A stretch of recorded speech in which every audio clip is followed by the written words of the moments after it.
பாகுபலி 2 வேலைகளை ஆரம்பிச்ச ராஜமௌலி இயக்கத்துல வெளிவந்த பாகுபலி படத்தோட முதல் பாகம் இந்திய அளவுல மட்டும் இல்லாம உலகம் முழுக்க மிகப்பெரிய வசூல் அளிச்சு. பல நடிகர்கள், நடிகைகள், இயக்குனர்கள், தொழில்நுட்ப கலைஞர்கள் எல்லாரும் படத்தையும் படத்தை இயக்குன ராஜமௌலியையும் பாராட்டினாங்க.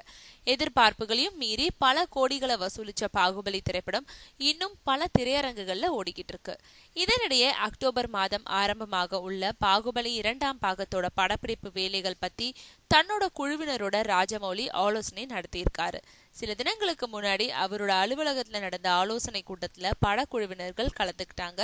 2ஆம் பாகத்தை எப்படி எடுக்கிறது, ஏதாவது கதாபாத்திரங்களை கூடுதலா சேர்க்கலாமான்றது பத்தியும் விவாதம் நடந்திருக்கிறதா சொல்றாங்க. முதல் பாகத்தோட வெற்றி ராஜமௌலிக்கு கூடுதல் அழுத்தத்தை கொடுத்திருக்கு. முதல் பாகத்தை விட 2ஆம் பாகம் இன்னும் சிறப்பாகவும் முதல் பாகத்துல இருந்த ஒரு சில தவறுகளை கூட களையும் விதத்திலையும் இருக்கும்னு பாகுபலி வட்டாரங்கள் தெரிவிக்கிறாங்க. விரைவா படப்பிடிப்பை நடத்தி முடிச்சு அடுத்த ஆண்டு கோடை விடுமுறையில படத்தை கொண்டு வரலாமான்னு யோசிக்கிறாங்களாம்.